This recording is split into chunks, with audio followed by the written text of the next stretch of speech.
evening, everybody. My name's Hal Roth. I direct the Contemplative Studies concentration and initiative here at Brown, and I want to welcome you to this evening's performance.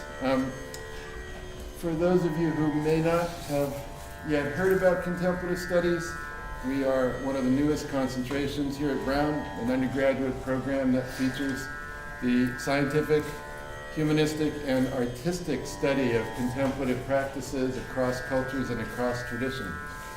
We also have developed innovative, what we call critical first-person methods, whereby we teach contemplative practices in a classroom setting. We teach the practices, we teach the cognitive frameworks in which those practices are embedded. But unlike what would happen in a devoted contemplative practice or spiritual center, we do not ask or do not expect our students to believe in the veridicality of the cognitive context and framework. It's completely up to them whether they believe it or not. And so because of that, I think we can justify teaching contemplative practices in a classroom setting. As of this spring, we will have had 27 students graduate with contemplative studies official concentrations, and before that had another 16 students with independent concentrations. As many of you here know, one of the most important dimensions, and really one of the most understudied and underappreciated dimensions of the study of contemplative practice is the effect of art, the relationship between artistic performance and artistic appreciation and contemplative states. And in particular, music and contemplative states. And I know some of you are currently taking a course with Professor Reddy this semester on music and meditation. This is the first time this course has been offered, but it will not be the last time. And through that course, I know many of you have come to have a greater appreciation of this very, very important relationship. If you have not yet heard about or learned about contemplative studies, we have a great website. It's really easy to find. Just Google contemplative studies. You can join the listserv by clicking a little yellow button on the left, and I even think there's a different color button if you want to donate to contemplative studies, and we're always grateful to receive donations to supplement the minimal support that we receive from the official university administration.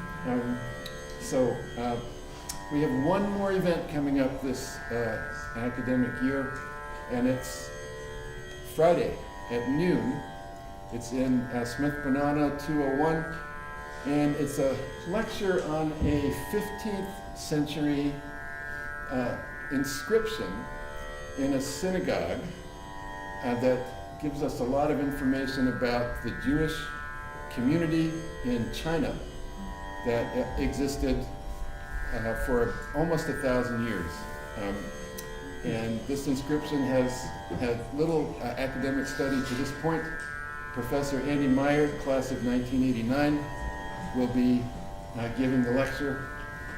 He is also now professor of history at Brooklyn College. So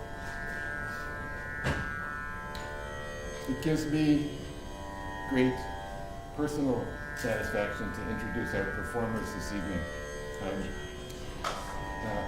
Professor Srinivas Reddy, class of 98, one of the first South Asian Studies concentrators at Brown, has not only been my student, but a very close personal friend over these many years, these 2 decades. I think you missed your 20th, Trini. You were back in India, so I was doing something good. And he's also been a mentor to my children, teaching our older son how to play sitar as part of his senior project in high school, and teaching our younger son how to play Dungeons and Dragons, which he has put to good use. Srini is a sitar virtuoso, as well as a very well-trained and a brilliant scholar of South Indian literary and artistic and religious traditions, with a PhD from Berkeley. On tabla tonight, is accompanying him is Ajit Acharya. He's worked with Srini for more than a decade. He's an absolutely brilliant accompanist and tabla player, and it's a real treat to welcome him back. And Matt is accompanying on drone.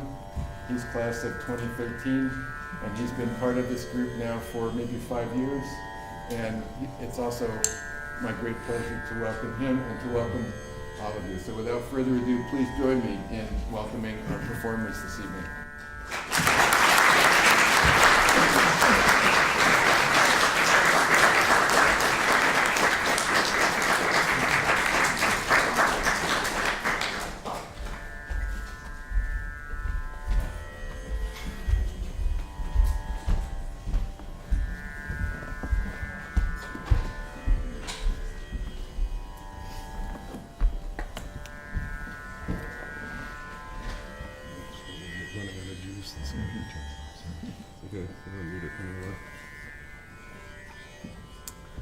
Wow, thank you everyone for being here, and thank you very much to Professor Roth.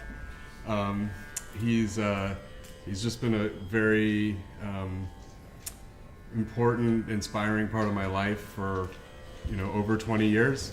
So it's really just an honor to always be around him and continue to learn from him. If any of you guys feel like coming a little closer, that would be great. I always say that in class and nobody moves. Oh, good. Oh, some action. I see it. Okay, great. Yeah, yeah. There's some front row seats available because it really is about creating a space to be together, and music has that potential and that power, and yeah. So if we feel that closeness, it makes a difference. The other thing I'd like to say is thank you to all the students in music and meditation class, because this is the first time we're teaching the class, and I've learned so much, and it's really informed kind of my own life. I mean, it's kind of things I've thought about for a long time, but it's been great sharing them with you guys and getting your feedback and your thoughts. So thanks a lot for that. I think we're gonna have it next year, so tell your friends. I'll just say a couple of things, and then we'll get into tuning and just play. But one of the things, and then after that we'll have a little Q&A, because I know often we want to share information about the music. If you've never heard a Sitar concert before, or want to learn about the instruments, we're happy to talk about it, and we think that's an important thing to do. So just quickly to start, it's interesting because even today's performance is called Contemplative Music of South Asia. So there was a period, we've been doing these concerts for quite a bit of time, so maybe like 4 or 5 years ago I kept on saying we should stop calling these Contemplative Music of South Asia, because this music that we're playing is it's contemplative by nature. It was kind of, arisen out of a contemplative framework, very much so. And we think of music as basically one of the moksha margas, one of the paths to salvation. It definitely has that in the background. And yet, this time when we did it, I thought maybe it was a good idea, because actually, even Indian classical music, or this greater tradition, has changed a lot in the last 100 years, and I wouldn't say it's lost it, but certainly the concertizing stage format that we hear the music has in some ways distanced this music from those early roots. And so I guess a lot of what we've been discussing in class, and a lot of what Ajit and Matt and I have been doing with these performances is really trying to link back to that older tradition, basically that music is a very powerful medium for spiritual development, and even the practice that we do is like our type of spiritual practice. And then when we have a performance, I think it's again about that space. So we really thank each and every one of you for being here and creating that space for all of us, and hopefully it'll also be a good experience for you as well. So Uh, enough about that. Very quickly, this is the sitar, stringed instrument, and the tabla. All of these instruments require tuning. And so that's really the main thing is getting in tune. And really happy that Matt is here to play the tanpura, which is the drone instrument. It just plays the basic notes that we all tune to, and it really is, in many ways, the sonic manifestation of the philosophical underpinning of the music. That is, that there is one kind of undifferentiated substratum of the universe that all sound and all life is kind of arising from. So in many ways the tanpura is the most important instrument. So thank you, Matt, for doing that. And also thank you to Ajit, who's like really just like my best friend and just a wonderful human being, and always a pleasure to have you here. So thanks. And also have to just say my mom, who's, gave me my life. Great inspiration for me in many ways. Okay, we are going to tune and play Rag Bhageshri. This is an evening raga. Devin has been learning this rag, so we've been playing it a lot, and we'll play two compositions. One in Vilambit Teen Tala, that's slow 16-beat cycle, and then again fast Teen Tala, again 16-beat cycle. Then we'll have the Q&A, and then and probably some other piece, a different raga, so you can have a taste of that. So thanks again.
These are wonderful.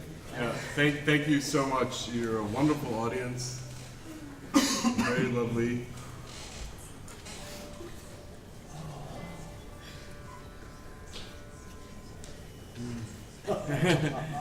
Okay, we're happy to entertain any questions about the music or the instruments or yeah, anything that we're doing, or we can just keep playing. Well, being a night rock, I thought maybe he was going to put me to sleep. But it just broke out like hell. It's Well, I had a sense of all Well, these the night rogs are the romantic rogs, so you're not sleeping at that time. No, I had body and dance, but you have a sense of the belly, the base, you know, the bowels, you know, hooking up with all these neurons and neural activities, like your friends and the neurons and the bowels are just having a party in there. Yeah, very nice. Yeah. Yes, yes. What are the distinct features of Bhageshwari, Rag Bhageshwari? The raga you were saying. Yeah.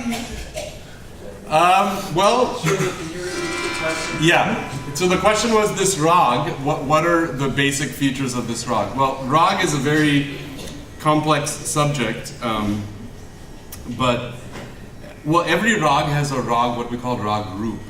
It has a form. It's a distinctive entity, and yet there's all this scope for improvisation and kind of exploration within that. So one of the skeletal parts of a rag is how the notes go up the scale and how the notes go down the scale. So if I just played the basic scale, you know, it was like, that was the basic melodic movement going up. And then in the descent, this rag is unique. It has what we call a vakra phrase, like a little phrase, a crooked phrase that happens, so is how it goes down. So this is the main beauty of Bhageshri, for example, as opposed to Rageshri, which is an allied rag. It has the Komal Gandhar, which is the minor third, but it has that special usage of pa that I just played, that that only happens in Bhageshri. And so this won't happen in Rageshri, for example. So that's a special part of Bhageshri. But yeah, rag differentiation and rag classification, that's a very large topic of discussion. But yes. Warner, you have a question? I noticed that you guys had a lot of moments where you would do things in unison, and it kind of reminded me of like in jazz, like when the drummer will like kind of like do the same misses like on the solo. Yes. So I was wondering if that was all improvised or if some of it was like part of the actual composition, or just how that works. Yes. No, it's very much often. Oh yeah. It was just asking about how moments that we came together and how that works, possibly like jazz improvisers. And in many ways, it is very much like jazz improvisation in the sense that everybody knows the idiom, everyone knows the form, everyone knows the basic structure. And then you're basically having this dialogue in that structure. So yeah, so sometimes like I'll play something and Ajit will repeat that, or vice versa, or you know, so yes, there's very much that conversational thing happening. And pretty much everything we played was improvised. Except that one kind of main compositional thing that I was playing, like if you're, like this thing. That thing got repeated a lot, but that was just the composition. Everything else outside of that was improvised. Yeah. Okay, good. Quiet audience. Yes? Just a little bit about the difference between, say, a morning raga and an evening raga. Yeah. I mean, if you hear one played, can you right away tell? Good question. No. Unless you knew that rag specifically already. So what I'm saying is there are very different ragas that all fall into morning rag category. And there are all different types of ragas that fall into evening rag category. So the fundamental thing with rag and time of day is that basically they're connected to nature and what's going on at that time. At least that's the the feeling. And you know, sometimes in the morning you're more upbeat, sometimes you're groggy, sometimes you're pensive, whatever. So there's different rags for the morning, and you can kind of play with that. So I hope that answers the question. So you can't tell if it's a morning rag just by hearing the notes or something.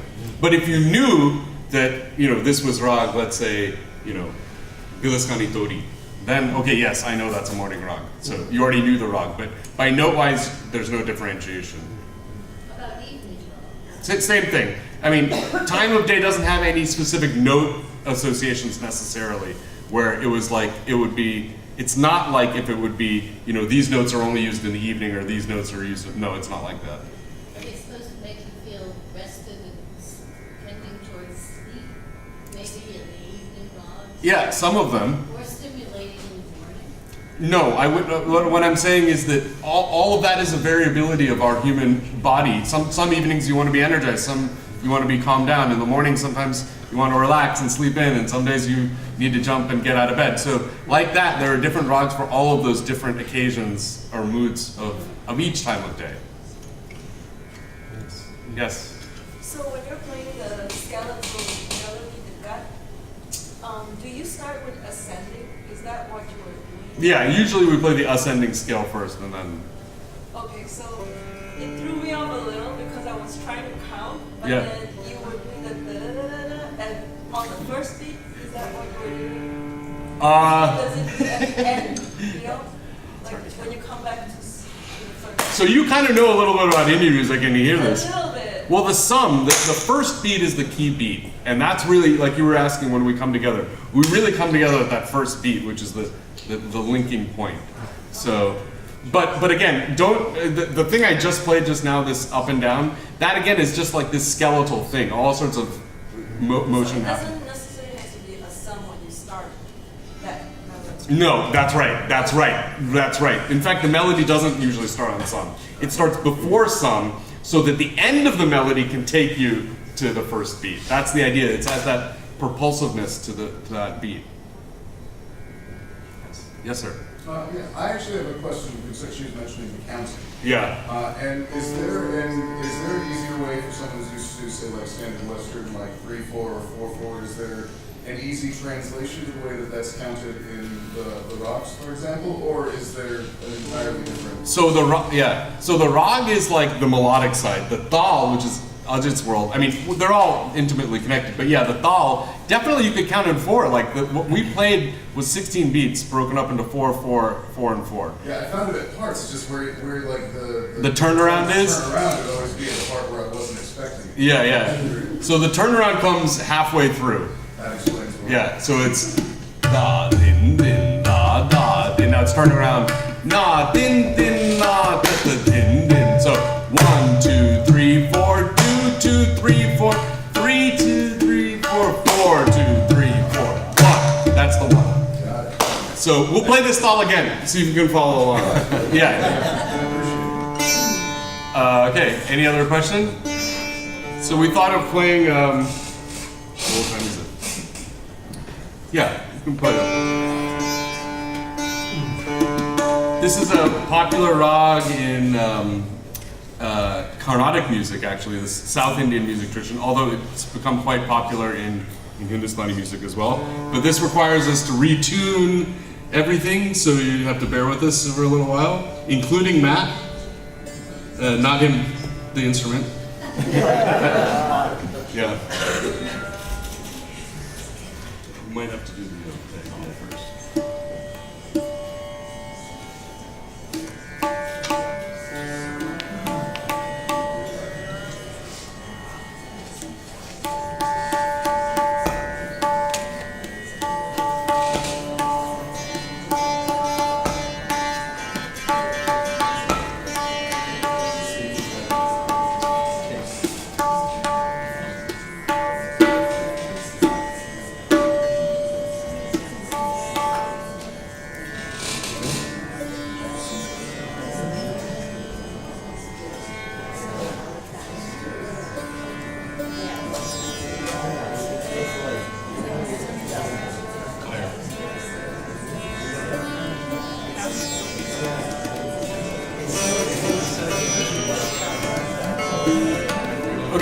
sorry to interrupt, but this is actually the part where we need like real silence. So if you just don't mind 2 minutes, and then you can talk again, I guess.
I mean, this is kind of answer a little bit your question.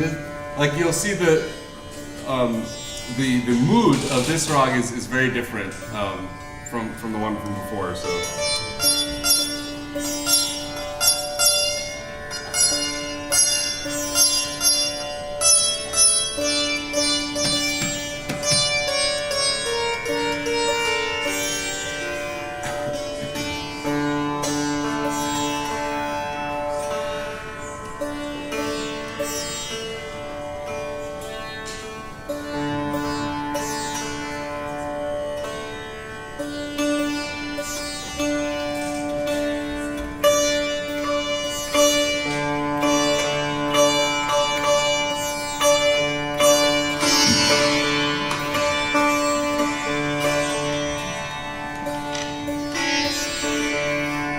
This rag is called Kirwani, and we'll also play a little bit. What we played earlier was what they call the, Bada Khayal, the big Khayal, which is a particular genre. This is a little bit lighter form, so some of those notes and usages are going to be a little bit more flexible. Try to bring in some folk elements and that kind of thing.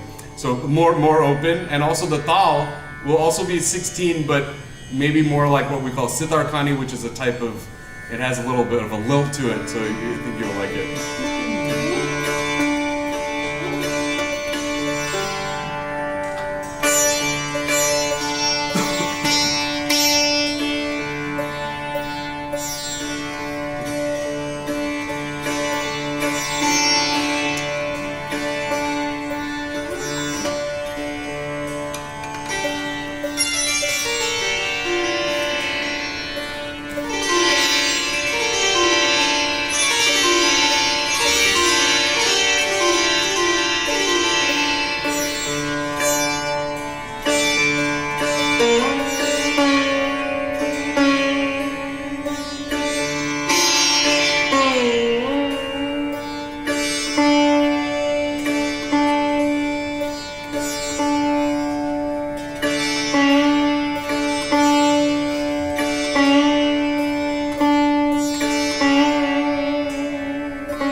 Thank you so much, your lovely, wonderful audience. We have a couple minutes for questions. Yes, sir. Izzy. I heard a moment of like the art of the fuse. There you go. Contrapunctus number 1. Very good. 10 points for you. Yes, that's the very beginning of Bach. Sa pa ga sa mi sa re ga ma ga re sa. Same. Was that a coincidence or was No, I did that. But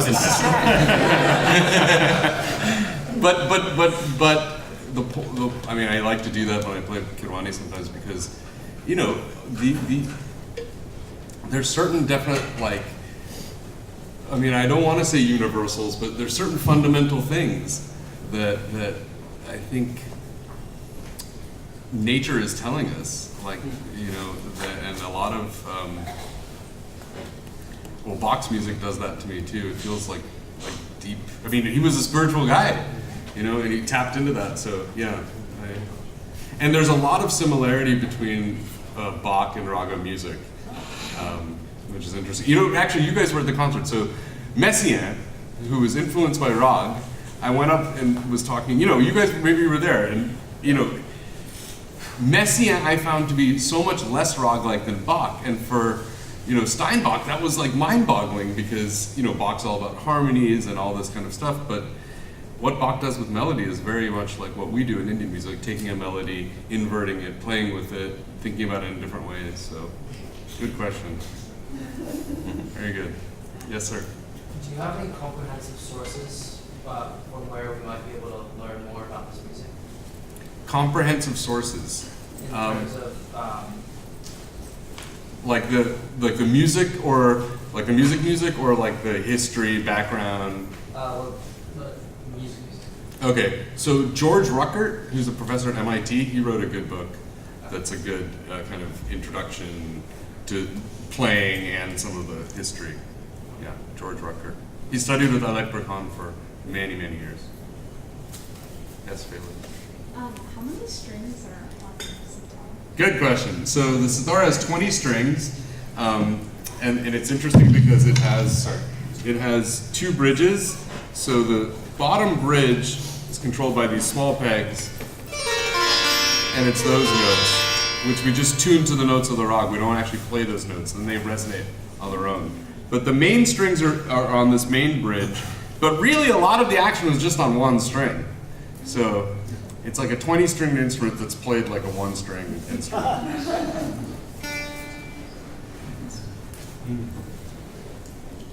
So what is the process of actually learning a rag? Since there's so much improv involved, I mean, I'm assuming the sheet music is out the window. What do you? That's do you good. learn it from someone? Yes, you have to learn it from a teacher. It's passed down orally, and it's the best way I can describe it is it's like language. I mean, you could learn a language with a grammar book, but you'll sound like someone who learned from a grammar book. Whereas, you know, when we learn language, generally when we're children, we just keep on hearing it and then you imitate, and that's how music is. Same way. So like, you know, some students here, they've been learning in a very traditional oral way, and I think it's going pretty well. So they're literally, not to pun, but there literally is no sheet music.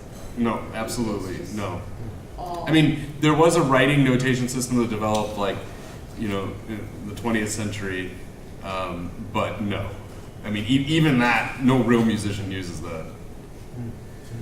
And I only write stuff for my students, like maybe at the very beginning. I mean, like Cam, he's right here, one student. I mean, he started learning this semester. We have not written one single thing down. Maybe like one page I wrote down some basic things, but other than that, it's just, you have to, it's like a person. You have to get familiar with them. You have to spend time with them. And then you know that their kind of behavior and how they're gonna act. So then, you know, when your dear friend comes to you and says something funny, you're like, that doesn't sound like you. That's like what a rag is like. You get your ears become accustomed to say, well, that's not a good phrase in rag because I don't hear this rag doing that kind of stuff. You know, it's like that. So what's that say about all the notation in Western music? Nothing. It's just different. It's different. It's different. It's different. Yes, sir. One more question. Yes. How were you sitting? And Are there any adaptations to that posture? Yeah, there are. It's a very weird position, and I've just been talking about it because I've been having a lot of like knee issues and all sorts of stuff. But yeah, it's a weird position. So basically, the left leg crosses over, and the sitar actually rests on my left foot, and then the other main thing is that the right hand stabilizes the sitar. So the sitar is totally stable with just like this, and then this hand is the one going up and down. But this hand is fixed down here. So. But yeah, there's other styles of sitting, but this is the traditional one. There are left-handed sitar players. There are left-handed sitar players. Great. So thank you everyone very much.